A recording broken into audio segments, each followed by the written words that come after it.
Jack's mother tragically passed away in a car accident, leaving behind her final wish. She wanted Jack to marry Rose. But Jack's heart belonged to someone else, Amy. Forced to fulfill his mother's dying wish, Jack furiously pinned Rose down on the car seat. "Haven't you always liked me? Congratulations, your wish has finally come true," he spat, before locking her wrists in place and kissing her aggressively.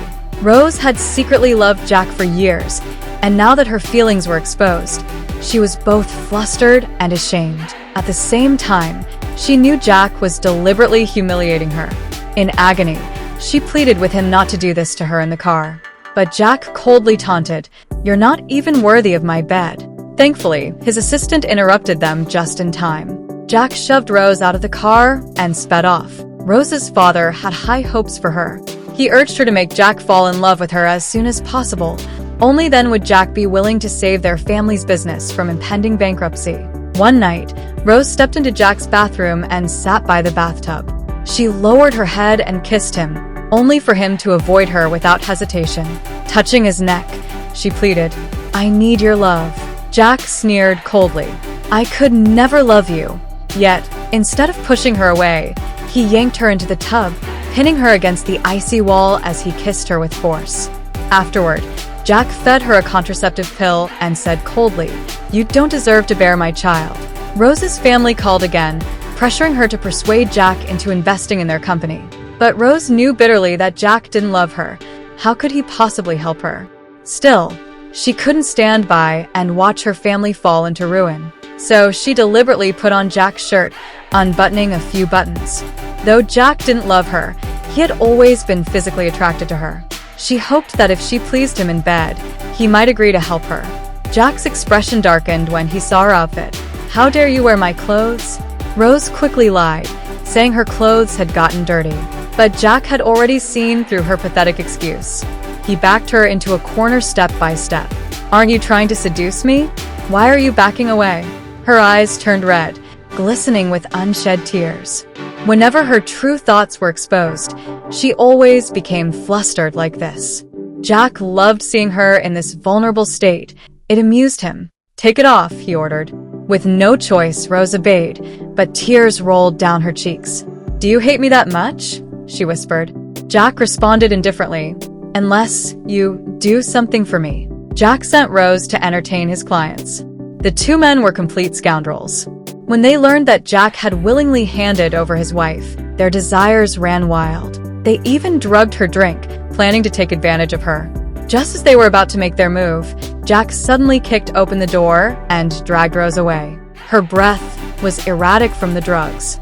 Jack tilted her chin and scoffed, "You look so disgusting like this." But the moment Rose wrapped her arms around him, he lost control and kissed her fiercely. That night, they fell into a chaotic entanglement. At a business gathering, Rose begged Jack to lend her $50 million to save her father's company. Jack remained silent, while the wealthy heirs around them laughed mockingly. "If you strip in front of us, we'll pay you $50,000 per piece." Even though Rose knew they were humiliating her, she had no choice. For her father's sake, she gritted her teeth and agreed. Jack's jaw tightened. Rose took off her coat, and the men burst into laughter. Her face burned with shame, but she just wanted to get it over with.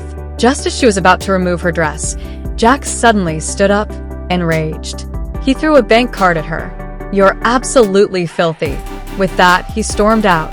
But Rose held onto the card, feeling nothing but relief, because her father's company was finally saved. On her way home, she was suddenly dragged into a car. It was Jack. His anger hadn't subsided. $50,000 per piece of clothing? I gave you $50 million, yet you haven't taken everything off for me yet, he mocked. Rose remained silent, knowing he was humiliating her again. Jack gripped her chin. "Why?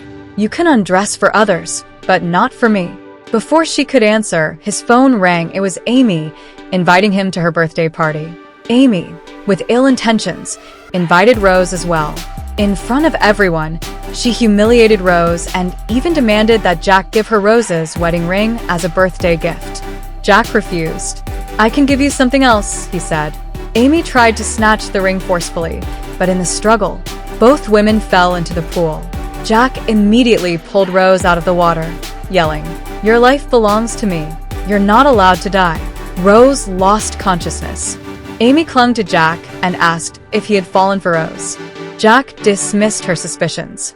But Amy seized the moment to tell him the truth. Jack's mother's car accident was no accident. Rose had killed her. She even handed over evidence from the crime scene. Jack was furious. He swore to make Rose pay for her sins. That night, he destroyed Rose's father's company, causing him to go bankrupt and ultimately die from the shock. He then kidnapped Rose's mother. Rose fell to her knees, begging Jack to spare her family. In her desperation, she fainted in his arms. When she woke up, her mother was nowhere to be found, and she was handcuffed, imprisoned. Amy smirked through the bars, instructing the guards to take good care of her. Rose was brutally tormented in prison. Then, unexpectedly, Jack bailed her out. Rose thought he had finally uncovered the truth. But no, Amy had leukemia. She needed Rose's bone marrow. Hearing this, Rose felt utterly hopeless. She decided to end her life, but Jack caught her. "I told you, your life belongs to me. You don't have the right to die." In the end, the bone marrow transplant was called off. But Amy was furious. That night, she attempted to murder Rose in her sleep.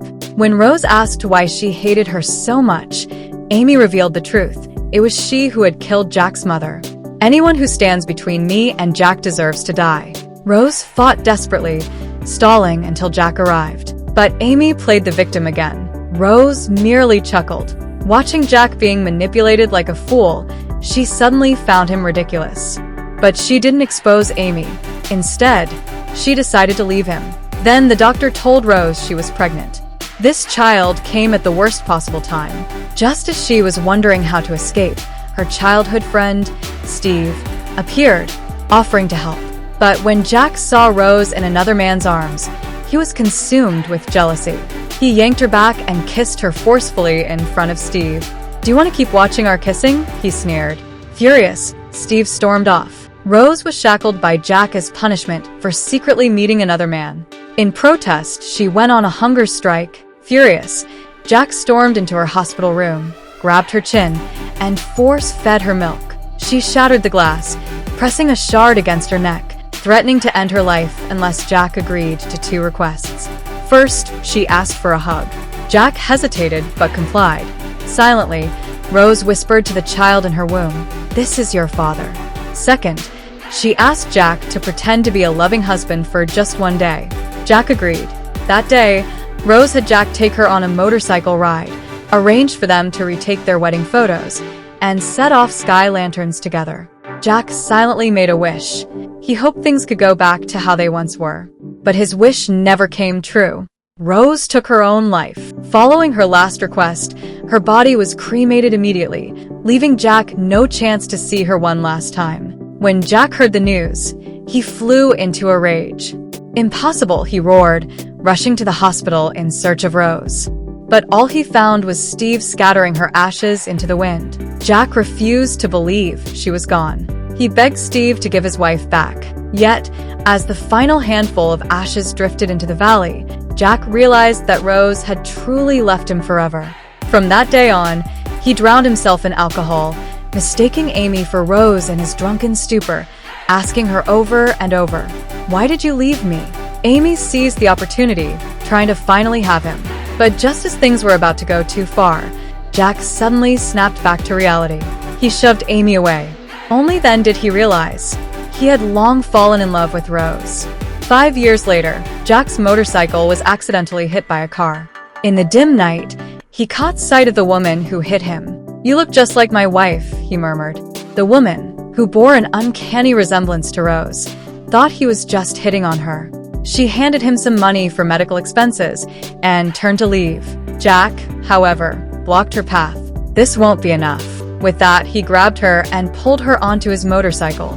"If you don't want to die, hold on tight," he warned before speeding off. He threw her onto his bed and demanded, "Why did you fake your death?" Before she could respond, Amy suddenly barged in. Jack had no choice but to shove the woman into the bathroom. "Your wife's outside, your mistress is inside. Are you planning to have both?" she mocked. Jack smirked.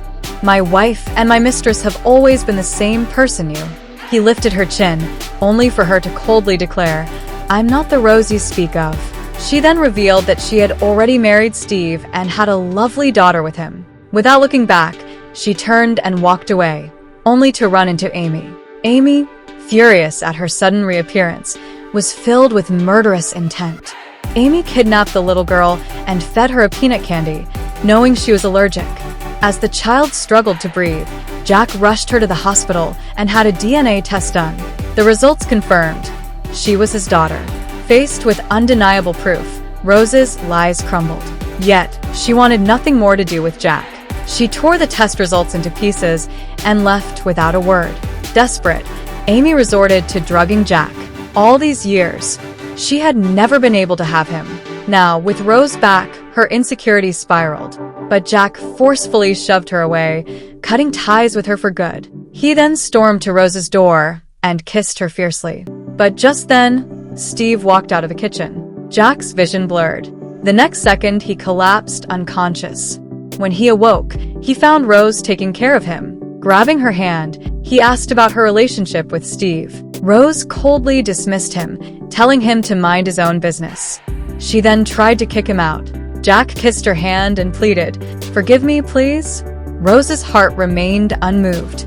"Your love comes far too late." The next day, Jack took Rose to see her mother. To her shock, her mother was still alive. Years ago, instead of harming her, Jack had been taking care of her in secret. For the first time, Rose's feelings toward Jack wavered. Jack then took out a ring and asked, "Can we start over?" But Rose threw it into the water, her voice cold. "If you can find it, I might consider it." She thought this would make him give up. But to her surprise, Jack really did retrieve the ring. That night, trouble came knocking at Rose's bar. A group of thugs started a fight, but Jack arrived in time to save her. However, they were actually sent by Amy. When one plan failed, Amy devised another. This time, she had Rose kidnapped, intending to have her purity tainted. Jack rushed to the scene, but the sheer number of attackers overwhelmed him. Seizing the moment, Amy attempted to kill Rose. But Jack shielded her, taking the blow himself. He collapsed. Just as all seemed lost, Steve arrived with backup, rescuing them both. Jack captured Amy and her accomplices.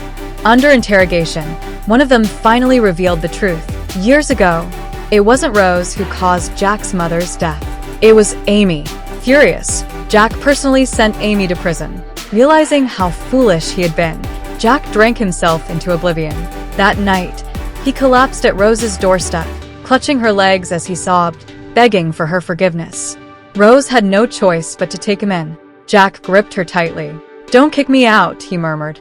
With a sigh, Rose reluctantly allowed him to stay on the couch.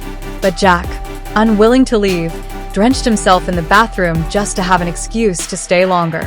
Rose scolded him for being childish, yet deep down, she couldn't help but feel a twinge of pity.